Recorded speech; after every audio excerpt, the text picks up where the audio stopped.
और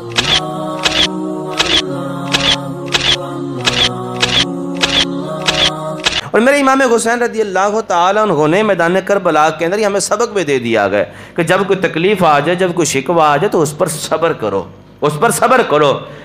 मैं समझता हूँ कि जो तकलीफ, जो आजमाइश, जो इम्तिहान मैदान करबला के अंदर इमाम हुसैन और आपके रफ़क़ा पर आए, वो क़यामत तक हमारे ऊपर नहीं आ सकते, हमारे ऊपर नहीं आ सकते।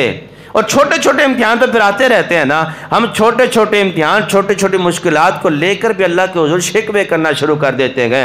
मौला मैं नमाज़ पढ़ता हूँ, रोज़ा भी रखता हूँ, हज भी अदा करता हूँ, सब कुछ करता हूँ, बेड़ा फिर मेरा गर्क हो गया, मैं फिर परेशान हाँ, मैं फिर अपना रिज़्क़ की वजह से तंग हूँ। ये छोटी छोटी मुश्किलात पर हम शिकवे करना शुरू कर देते हैं। मेरे इमाम ने मैदान करबला के अंदर इम्तिहानात में कामयाबी करके, मुश्किलात का सामना करके ये सबक दिया गया। अगर ये छोटे छोटे आजमाइशें आ जाए, छोटे छोटे इम्तिहान आ जाएं, तो शिकवे शिकायत जुबानों पे नहीं लाने, बल्कि अल्लाह रब्बुल आलमीन के हुज़ूर सब्र भी करना है। जब सब्र करोगे अल्लाह रब्बुल आलमीन और अता फरमाएगा, जब और अता फरमाएगा फिर तुम अल्लाह के हुज़ूर शुक्र भी अदा करना।